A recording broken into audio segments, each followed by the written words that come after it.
We have Dr. Siegfried Trefzer, known to his many friends as Siggy, and he is working at the Hyperthermia clinic in Sussex, and this is one of the very few sort of centres where you can go and get a whole range of integrative treatments. It's a fantastic service he's offering there. Britain, where they're few and far between. I say we have nothing on the scale of the oasis of hope, but we have got Siggy, which is fantastic what he's doing. So he's a pioneer. He's developing new things all the time. He's always interested in what really works, and this is the first time he's spoken for us. I'm delighted to have him here. So big hand please for Dr. Siegfried Trefzer.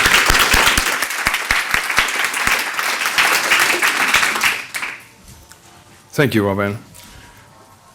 Thank you for being invited here. It's a privilege.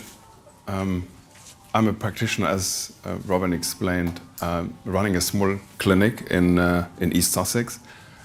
I'm a GP with special interest, you may call it, who has developed this kind of maybe expertise. I have branched into this field of medicine. Try to bring together a lot of concepts that I've learned. Some of it I've studied and learned and practiced in the NHS, but to practice in the field of complementary cancer care, you cannot necessarily practice that in the NHS. You have to step outside and set up your own place and see where it takes you. I had a lucky task to talk about hyperthermia, which is such a kind of a small subject in the whole spectrum. But hopefully it won't be boring. It will cover a lot of other aspects that I try to bring in. The concept of using heat, using fever, is an old concept. It's not something that we just invented. If you think back that through the evolution, there have been ice ages, there have been bushfires, there have been situations where we had to just simply develop surviving mechanisms that allowed us to make it to the next phase of further challenges. So the heat regulation is an important aspect of our adaptation. The centers for regulating heat are within the brain. They're also to provide stable core temperature, which is the aim of any temperature regulation, is to shut down the periphery, for example, by mechanisms of autonomic mechanisms such as vasodilatation or vasoconstriction that we all use to keep our core temperature in an optimized range. So the optimized range allows us to then exercise all the metabolic processes that are so fundamental, whether it's hormonal, whether it's nutritional, metabolic, etc. So to keep that steady is very important for mammalians. Is very important for the homeostasis of the cellular, of the interstitial environment, of the adaptation mechanisms that we need to adjust and to adapt. So how is hyperthermia used in the field of cancer treatment? So the old-fashioned way was just think of childhood. A reaction to a virus. So children would just come up with a temperature, 2 or 3 days, crisis, no night sleep, and after 2 or 3 days the crisis is over. The viremia or the virus or the endotoxins are kind of under control, and the crisis is over, and the children often come out a lot stronger. They come out somehow changed, the appetite changes. So what we can tell from there's some sort of like immune reaction at a very deep level, which might be very complex, has already taken place here, as long as we don't necessarily interrupt that process, as long as we don't squash that fever reaction, as long as we don't do the sort of like the modern trend of crisis management, crisis resolution, quick intervention to suppress it. But this principle is also used, or has been used since ancient times, by the Greeks, before them perhaps, to induce fever or fever-type reactions, and to generate certain types of protein in the tissues that then can activate the immune response, which is beneficial for the host organism. So fever or pyrothrapy, pyrexins or pyrogens are substances that the body generates that create a fiery reaction. Pyro is fire. So the induction of fever under clinical conditions for therapeutic purposes is something that we try to achieve in a clinical setting to stimulate these immunological mechanisms. I don't know if you can read it there at the back. It says that the inhibiting growth of pathogens, the creation of a certain type of proteins that are called heat shock proteins. So hyperthermia is not just something that sort of like a few complementary backstreet practitioners have come up with. It's something that is that has a tradition of at least 50 years or so of focused research to find out how heat regulation changes certain metabolic outcome situations. There's also hypothermia, and patients often phone up the clinic and don't quite know which one they want,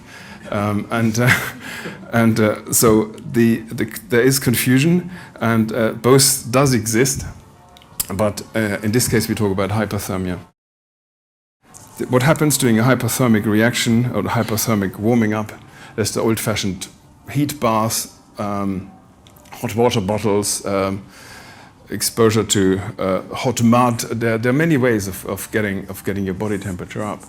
What happens is that in a normal situation, the periphery is cool and the core temperature is kept stable at 37 degrees.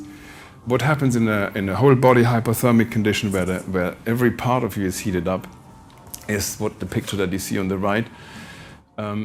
So the aim is to bring temperature or circulation, blood flow, heat, influx of lymphatic cells, immune competent cells, to areas where it matters. For example, in sort of like certain tumors or certain scar tissues have lack of circulation. There's an underperfusion. There's a lack of exposure to the immune system or immune competent cells. So these are kind of like cold areas, cold spots, and they need to be sort of activated, be brought into the attention, and being integrated into the general immune reactions. So there's several types of hyperthermia. There's the local, there's the regional, and the whole body hyperthermia. So what you see there at the top, the local hyperthermia. So that is the area that is just a hot water bottle example, or you have a heat lamp. So what's the difference between clinical hyperthermia and and why do we use such gadgets in clinics? So in a clinical setting, the hyperthermia device is used to use a special type of wavelengths, which is infrared. There's several types of infrareds. I come to that in a minute, but the main concept is to bring heat, not just to the skin surface, cause a burn or a sunburn or a blister reaction. You want to get that heat somehow deeper into the lymphatic system, into maybe an inch, 2 inches deep, or however deep you can get it. So to affect sort of certain target areas that you want to reach. The local heat treatment, as the word says, local, it offers the way to bring dedicated heat to sort of one precise area of focused intention. Then the regional hyperthermia is more of like a, let's say, the abdominal area or the chest area or the pelvic region that uses normally transducers like microwave transducers or a field application device. In whole body hyperthermia, there are several infrared beamers that are focused on the body surface from the outside, from external sources of heat, and it aims at getting your body temperature as high as possible, as high as you in a fever reaction. So we hear more today about fever therapy. I'm sure this afternoon there will be interesting aspects of that being explained to us. You probably have reflected on this question, can't I just go to the local sauna, get a membership at the gym, sit in the steam sauna for a while? Fact is that the core temperature, if you would measure the core temperature, and the core temperature can only be measured by sublingual or rectally applied devices, that can tell you whether the core temperature is really going up. And often we see in sort of like wellness applications that there's only the periphery heats up, but the core temperature as such doesn't increase. So in medical use, one uses devices that have a vasoconstrictive effect on the surface of the skin. This is achieved by the IRA infrared radiation, a certain type, a certain wavelengths. I explain that to you in a minute. To shut down the periphery and then heat up the interior. And after a while, also the peripheral blood vessels open and the whole body warms up. Are these artificial fever temperatures kind of like a passively induced fever reaction? Is that the same as a pyrogens, for example, injected, or to a real, so let's say a virus that starts a fever or a flu epidemic? So it's not the same, not quite the same. A fever reaction is a very complex cascade of immune reactions that not only affects the periphery and the vasodilatation, it affects your mesenchyme, it affects your cytoplasm, it affects many sort of like deeper fluid components and immune competent areas in your body. So this is, for example, one of these transducers that you can, let me see if there's a device here that is used in infrared. So it's basically a heat lamp that produces infrared. There's a picture of a waterfall, so like what happens in nature, this tries to simulate what happens in nature. If you stand under a waterfall, then the sun rays that come through filters out some of the ultraviolet and certain frequencies of the infrared, and only the curative or the therapeutic effects of infrared are filtered through. So that's the concept here. So this is the UV component, and this is the infrared. And this is what is filtered out by the absorption bands of the water.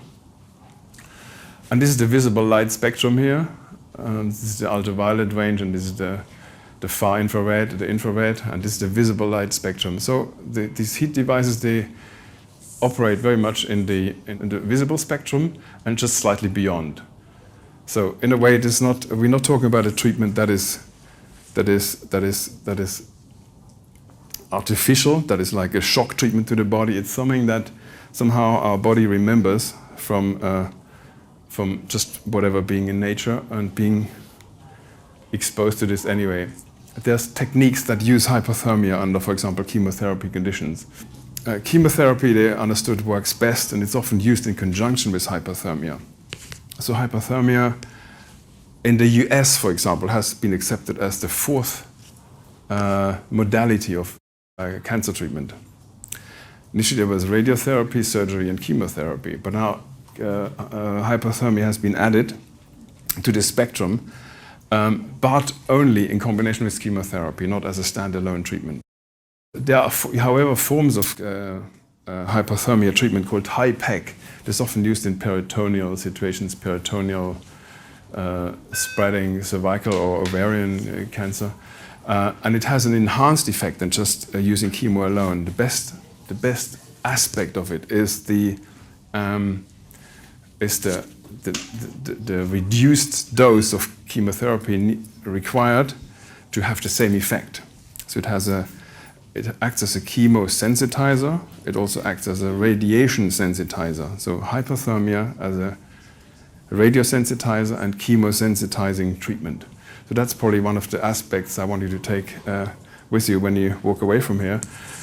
However, if you want to have that discussion with your oncologist, you need to be prepared to have your facts together and have your facts right, and perhaps to also advise them of a lot of research that's been going on, and that is very active in many circles of where scientists discuss this. In many oncologists, hospitals are often very fragmented, and I work in one of them, and so the clinicians don't necessarily know what the researchers one floor below what they're working on. And these researchers may already work on concepts of hyperthermia and heat shock proteins. This is, for example, such a device that we use at the clinic. So he is sweating there, going up to a temperature of something like 40 degrees or 41 degrees maximum perhaps. It creates a lot of heat shock proteins. It's let's say a 2-hour session or a 6-hour session, depends on how long, how you plan this hyperthermia treatment. There's a heat reflecting chamber basically that keeps the temperature high. There are infrared beamers up here, and he is monitored, cardiovascular monitoring, and to some extent he might be sedated. This patient might be sedated if they suddenly become restless or panicky, or there are also ways of keeping the head outside in the fresh air zone that feels less claustrophobic. And the aim is to increase the temperature, go steady up from 37 up to this level. That's often when the heat lamps are switched off. And then the core temperature continues to rise to this sort of optimized area is kind of in this sort of category here. So then there comes the plateau phase, and then you cool off. The cool off phase. This is often a very relaxing aspect of the hyperthermia. This is the hyperthermia induction, and this is the kind of the relaxation part. This is often a difficult hill to climb here. It feels often very hard, and some patients love to either talk or they practice a specific type of breathing, breath control or breathing therapy, pranayama, or just like to chat to one of the staff to distract them and read the Daily Mail to them or something. You can see different sequences of how this hyperthermia can be conducted. You see the sort of like the short device, maybe that's infrared, that is short exposure, not very high, and perhaps like a sauna type effect. And this is, of course, the sort of the more extreme form or the longer form that is often applied in combination with general anesthesia, not general anesthesia, modified form of anesthesia, midazolam or similar substances we use. Can we recommend hyperthermia to every patient that comes along and says, I want to have a cure for my condition. 2 or 3 chemo treatments have failed. Can I have this? Will this add another dimension to the process? And it's often slightly difficult for us to decide, to agree straight away. What have you heard? What information do you have? And it's a very delicate process how to design a good treatment, particularly if patients come sort of like in advanced stages, and we have many patients in that sort of category. If into certain types of inflammatory conditions, you cannot necessarily recommend hyperthermia straight away. Certainly not the extreme form, because there are certain contraindications of when hyperthermia can be used. But I want to explain a little bit more what actually happens in the extracellular space. So we all talk about the cells, and cells are these microscopic things. They're often blown up on a screen as being, huge, and then someone explains a biochemical cascade, and then we all think we understand what's going on. But it's actually very complex. Outside the extracellular space and extracellular matrix, This is a very intelligent space. It's often what we call the lymphatic or the lymphoreticular system or the lymphatic system. And this space consists of microfilaments, consists of a medium that is fluid or in a semi-fluidic gel type consistency, has a lot of immune competent cells, some of them dormant, some of them very reactive. And what happens in that space when it's exposed with radiation or hyperthermia as a form of radiation needs careful and close monitoring. There are practitioners here, there are therapists here, there are patients here who know kind of what I'm talking about, what it feels like, for example, to have some good massage, to have lymphatic drainage treatment. These are all therapeutic concepts which work with this particular sort of like aspect.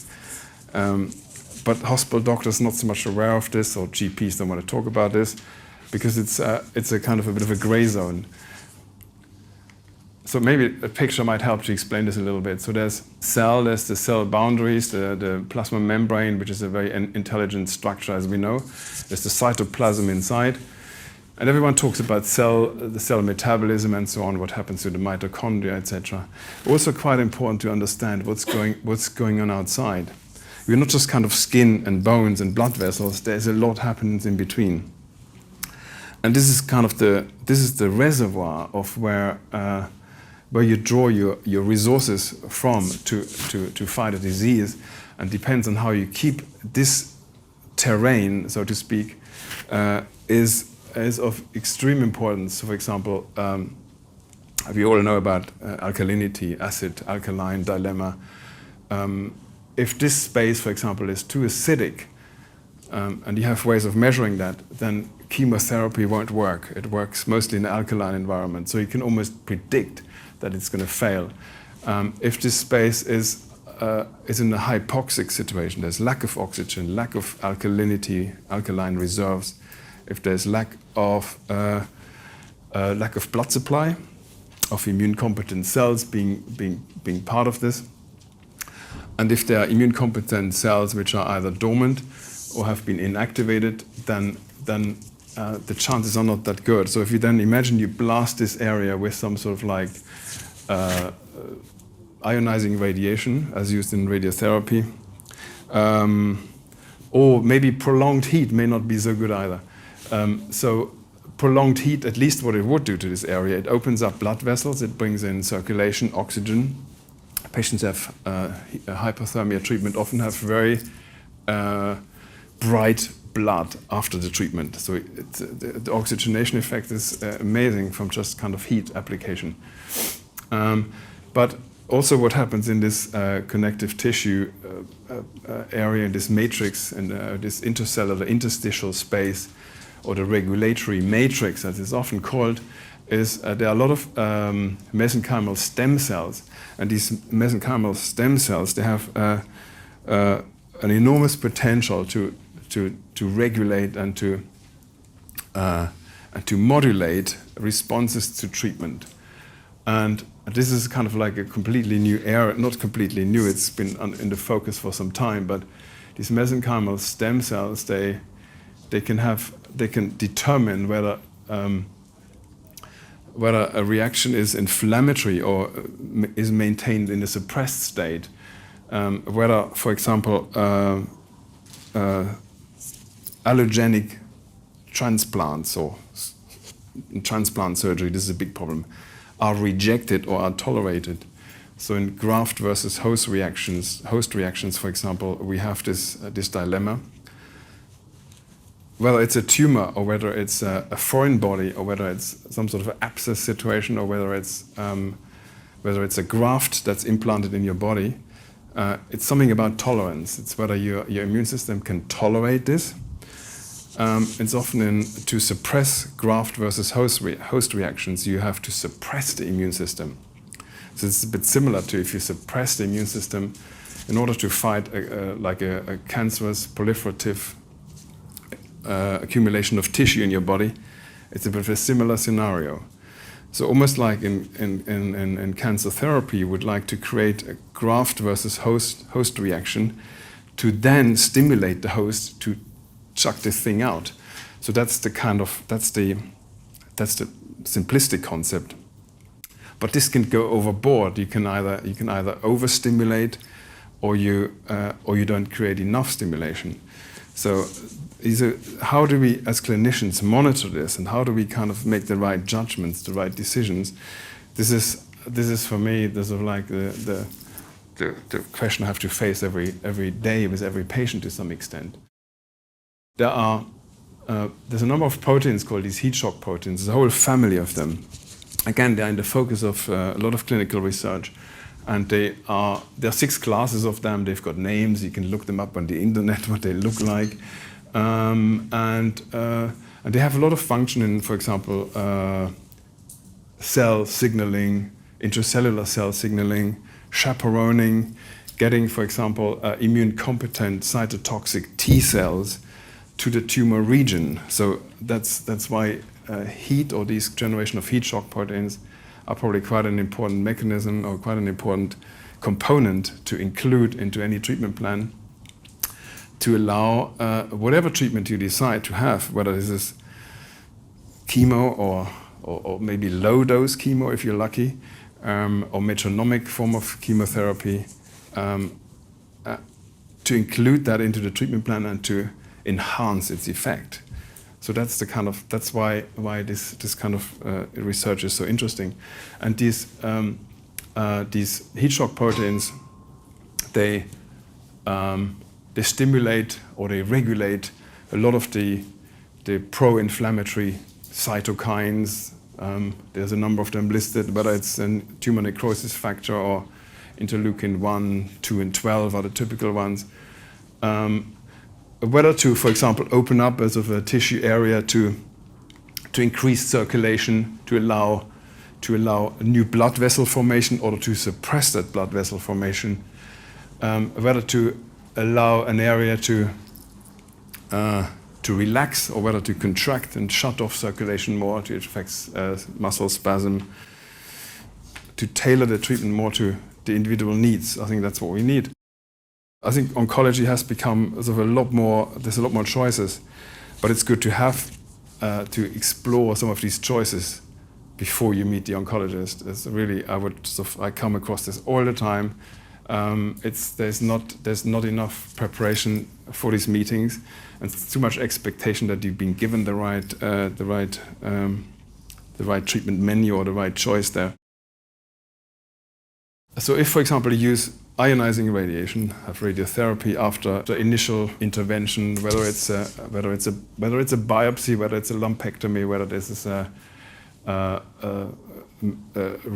surgical debulking procedure for metastatic deposits, the harsh impact of the treatment, as it often is, and the shock that the tissues receive, you can do something about it. So we heard Sue was giving an amazing account, a personal story of how much there is, what an art it is to get your body back into harmony again. So it's not just kind of the physical. Putting weed killer on anything that we don't like in our body. It's about creating harmony and creating balance, reorganizing your terrain. pH, oxygenation, detox, hormone balancing. We talked about hyperthermia. That it's kind of doing what your thyroid doesn't do. Your thyroid, half the nation is in a hypothyroid condition.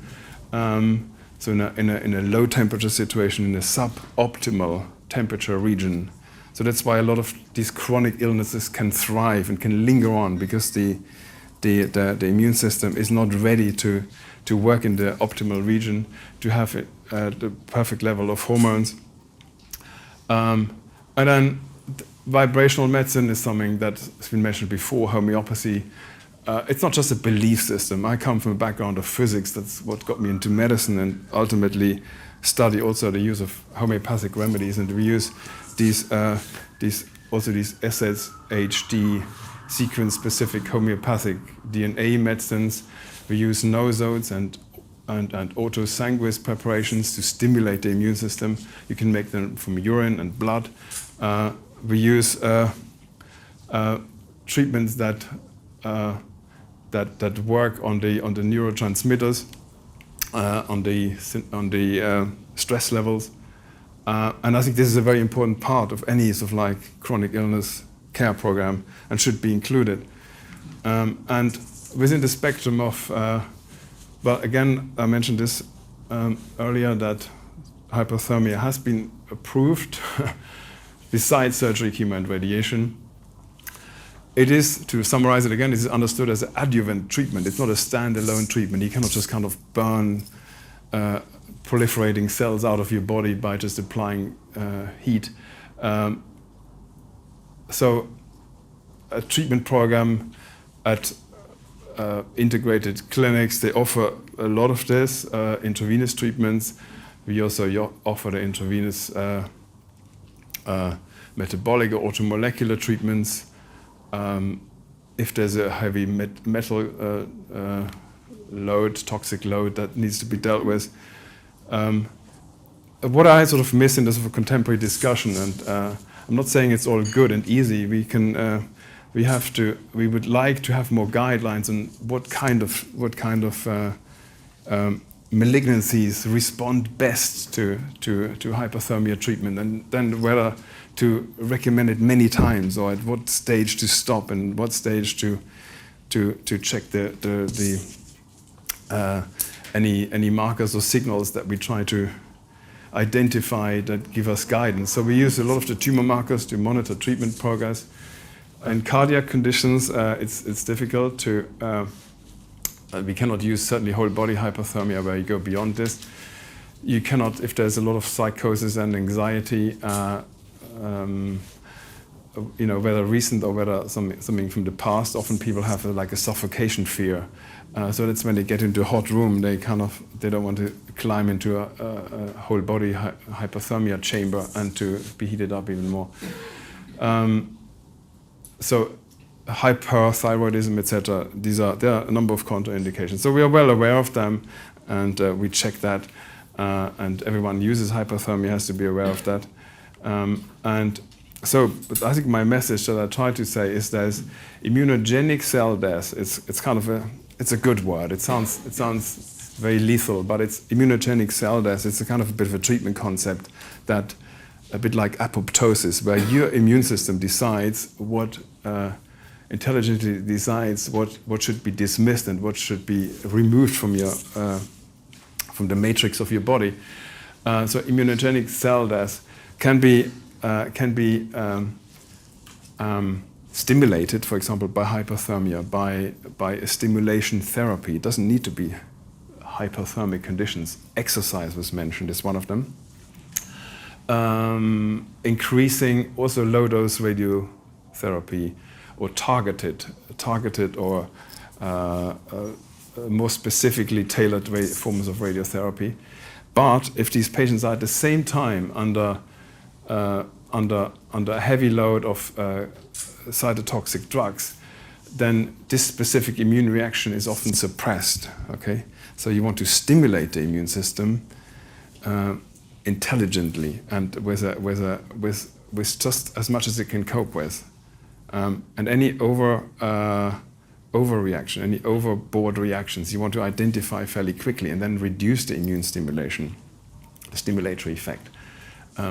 But lack of stimulation is unnatural and is kind of like, it's a suppression where you not only suppress the proliferating cells, you also suppress all your immune competent cells and your bone marrow and your digestive system and your appetite and your will to live, etc. Conclusions: hyperthermia. We use it as a clinic as an adjunct tool to other treatments, to other intravenous treatments we use. It creates these cytoprotective heat shock proteins that are under focused research. Not that we have a chance to talk to these researchers, but not yet. Thermal therapy, like in fever-inducing treatments, has been around for a long time. Diverse immune mechanisms are contributing to the survival benefit. involving hyperthermia, involving other treatments, involving oxygen treatments, involving alkalizing your tissue, involving psycho-emotional rebalancing. And the immunogenic cell death is an interesting concept that wants to not try to power up the survival hopes, but just suppressing all the time. It wants to bring into focus the stimulation, the selective stimulation where needed. And there are metronomic concepts now that would allow you, or that allow in other countries to be more flexible and to use such schemes intelligently. And then to create a sufficient immune memory for a durable remission situation.